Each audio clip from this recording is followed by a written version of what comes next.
History is not written by the kings who sit on thrones, but by the shadows that stand behind them. If you think of an assassin, you probably picture a mindless killer, a weapon aimed and fired by someone else in the dark. But true power doesn't come from the blade, it comes from the mind that wields it. 1,000 years ago, during the bloody chaos of the Third Crusade, one man realized this truth. He didn't just change the rules of a secret war, he shattered them entirely. We have seen stories of heroes who saved the world with shining armor and loud declarations. But this is the story of a man who saved the world by disappearing into the crowd. His name was Altair ibn Lahad. And to understand how he changed history, you first have to understand what the Assassin Brotherhood actually was.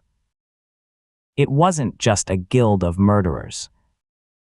At its core, the Brotherhood was a shared belief, a collective agreement that human free will is the most sacred thing on earth.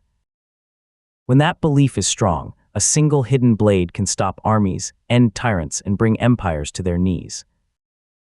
When it breaks, corruption blades into the world, and peace becomes nothing but a cage. This was as true in the fortress of Masyaf in 1191 as it is today.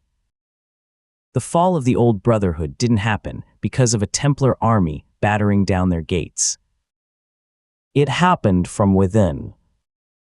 It happened when arrogance blinded their greatest champion. Altair was a prodigy, young, lethal, and completely full of himself. He believed the rules did not apply to him, and because of that arrogance, an innocent man died, the Templars seized a weapon of unimaginable power, and the Assassin Order was nearly wiped out. He was stripped of his rank, his weapons, and his honor. Most men would have broken, most men would have walked away. But redemption isn't handed to you, it is earned in blood and sweat. Altair was tasked with hunting 9 men, 9 Templars scattered across the Holy Land, profiting off the slaughter of the Crusades. At first it was just a mission, cross names off a list, get his rank back, restore his pride. But with every life he took, Altair didn't just physically eliminate a target, he engaged them in the one place that matters, the mind. He listened to their dying words. He saw that these men weren't just evil monsters, they truly believed they were saving the world by controlling it. And without realizing it, the young, arrogant killer began to disappear.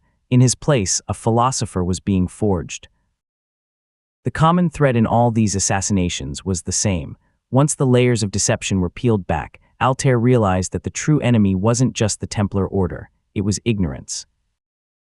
If this war continued the way it had for centuries, it would never end. It would be a permanent cycle of blood. The Templars believed that humanity was too flawed to be free. They wanted to build a perfect world by removing our ability to choose. Without a functioning moral compass, kings would become tyrants, and the common people would become slaves in all but name. The shock to Altair's system wasn't just physical, it was deeply psychological. For his entire life, he had assumed his master, Al-Mualim, was the ultimate beacon of truth. He believed his orders were absolute, his path was clear, and his enemies were easily defined. When that illusion broke, everything changed. Historically, when a belief system collapses, people don't just lose faith, they lose the framework of their daily lives. Trust evaporates, and the gap between truth and lies becomes brutally visible. Altair discovered the ultimate betrayal. His own master, Al-Mualim, was working with the Templars. He had used the artifact, the Apple of Eden, to enslave the minds of the Brotherhood. In ancient times, this kind of absolute power meant the rise of unstoppable god-kings. In Altair's time, it meant a rush to stop a madman before free will was erased from the globe entirely. Altair didn't just have to fight his master, he had to fight his own brothers, men whose minds had been stolen from them. Today, in the shadow of modern technology and surveillance, many look at the concept of the Apple of Eden as a metaphor, a warning of what happens when the few control the minds of the many.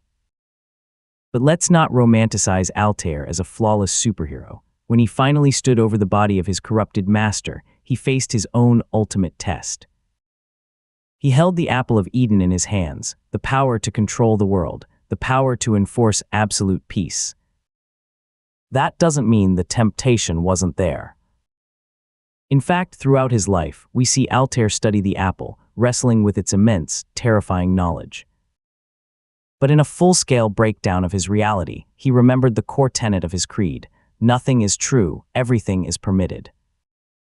This wasn't a license to do whatever he wanted. It was a terrifying realization that we are the architects of our own actions. There is no higher power coming to save us. We must save ourselves. Gold and armies have a long history of failing to secure true peace.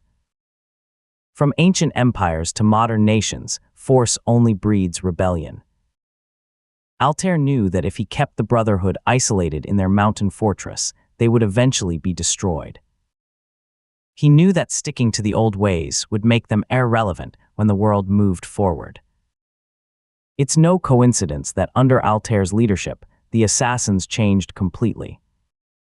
He tore down the walls of Masyaf. In a crisis, the rules change quickly. So what did the Brotherhood look like in the days